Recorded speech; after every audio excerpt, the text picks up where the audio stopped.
after Sean Payton's post-game news conference. Yeah, devastating news there in Denver. We had no idea what he was going to say. He did a press conference, came back, and this was the news that he gave, that his starting quarterback is done for the season. Not good news. On the second to last play in overtime, Bo fractured a bone in his right ankle. He's scheduled to have surgery this week, which will put him out for the rest of the season. Stidham's ready to go. And it was the second to last play before he threw the pass to Mims. You just said Stidham's going to be ready. We've seen him in bits and pieces here in the preseason. And I would say this in fairness to what you've seen, which is very limited. He's ready. He's ready. Like I said this at the beginning of the season, I feel like I've got a two that's capable of starting for a handful of number of teams, and I know he feels the same way. So watch out, just watch. Well, Stidham is Jarrett Stidham, the backup quarterback there in Denver. We'll talk about him in a moment. But so Denver has this great win. They're going to be at home again, but now they don't have their starting quarterback. How much of a blow, despite what we just heard from Sean Payton, how much of a blow is this to their chances to go to the Super Bowl? It's a huge blow. It's one of those things where it seemed like you won the battle but lost the war, because Bo Nix played a phenomenal game. And the one thing that Bo Nix has done so well this season, he's played his best football at the most important points during the game. Late in games, he's been at his best. And clearly in this game, he played in the fourth quarter in overtime. Bo Nix was dealing. He was dealing out there. And so to go out here and win the game in that fashion, only to find out that my guy broke his ankle and now is out for the year, like, that is crushing in the locker room. I don't care how you slice it. It is crushing to those guys in the locker room. And evidently, clearly, it's not a devastating break, because he was still walking afterwards, did an interview, but just a fracture in the ankle. But it's significant enough that they're going to have to shut him down. But he's a pretty tough guy, right? He got up from that play where he broke his ankle. Yeah. And you could not tell he was hurt at all. No one realized it. But you know what? Listen, I've been in a situation where I tore my Achilles actually during a last-minute drive, and the adrenaline just takes over. And I went back and looked at that play multiple times. He was just like, kind of like jogging back. Right. Like it was nothing. I didn't even notice anything that would have led me to believe, like, this dude is seriously hurt. Yeah, and as Michael said, and then he did the full interview with Tracy Wolfson afterwards, didn't mention it, just, very proud of our table. He's got a broken ankle, and he's doing this whole thing. So we just spent a lot of time gushing about the Seahawks. It's a tale of 2 1 seeds here. Seattle looks pretty well set up going into next week. The Denver Broncos, they'll be at home next week.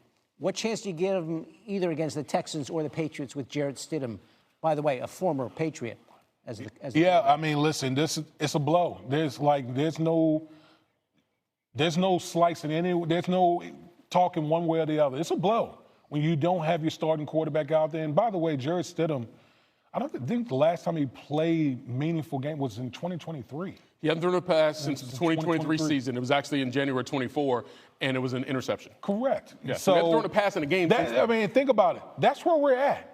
Yeah. Going into the AFC Championship 2 seasons without a pass. Yeah, right. You're going up against either New England or Houston. Both of those teams have elite defenses. Yeah. So this is the challenge that Sean Payton and company is facing going into the AFC Championship game. Now, it's no surprise here that the Broncos actually came into Saturday 7-1 to win the Super Bowl. But now, plus 370 following the win. But then all of a sudden the news came around that Bo Nix was hurt, and the odds jumped even longer than they were to start the day. I mean, that's not a real surprise, right?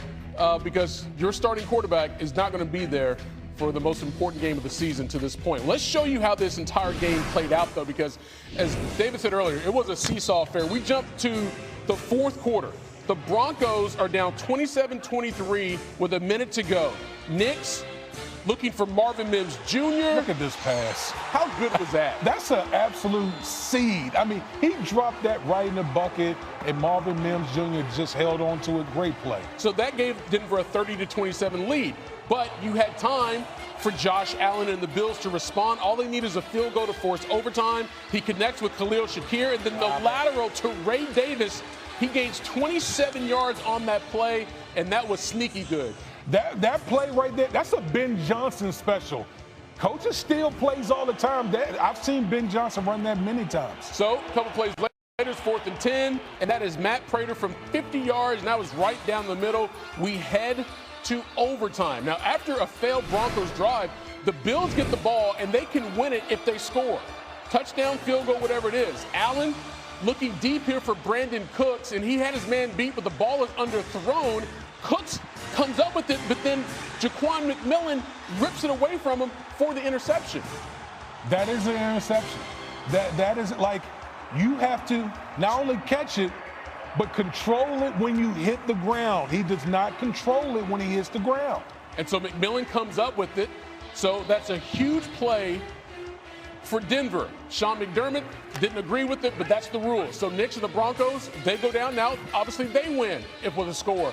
And on that play right there, flags come out. Looking for Cortland Sutton, but Taron Johnson is called for pass interference. Now, early on, it looked like Sutton was actually holding Johnson's arm, but the official saw it the other way, and Josh Allen can sort of see the opportunity slipping away. The very next play, there's Nix. This is the play. There's the keeper, goes down, a loss, but again, pops up. Look.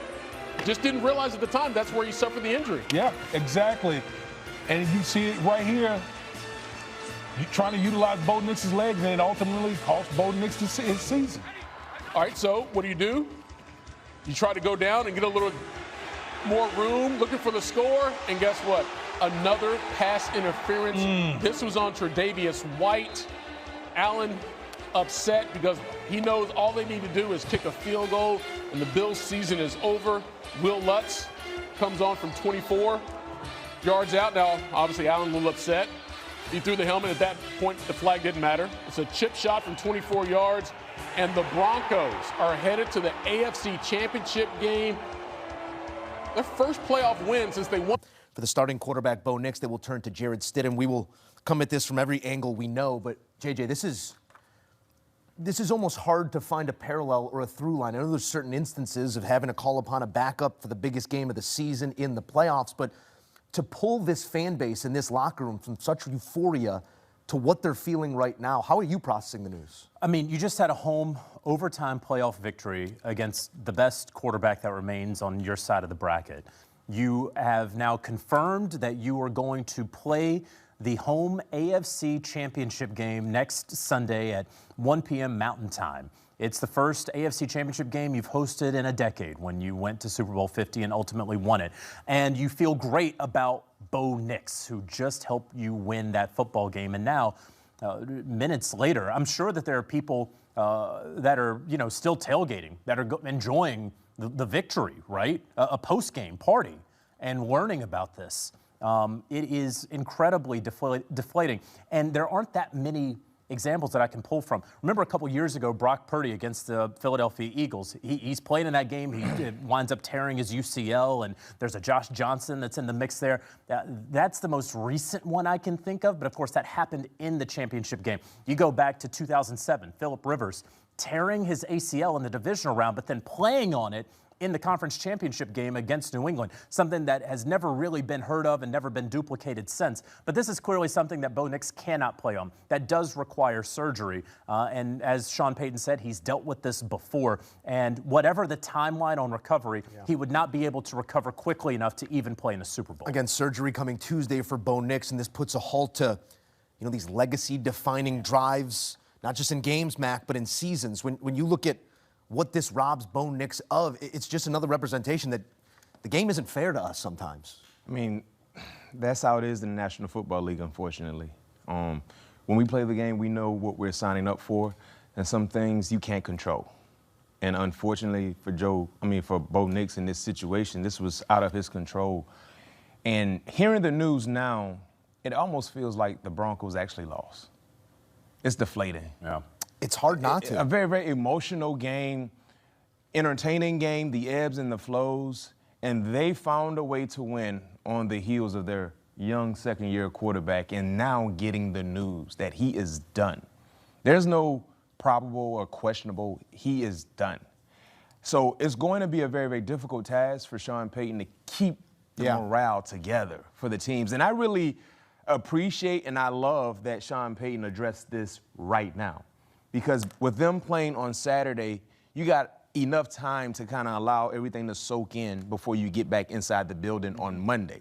Waiting till Monday, I think it would have did more harm than good. So getting this out now, getting in front of it now was very, very professional and smart of him. Yep.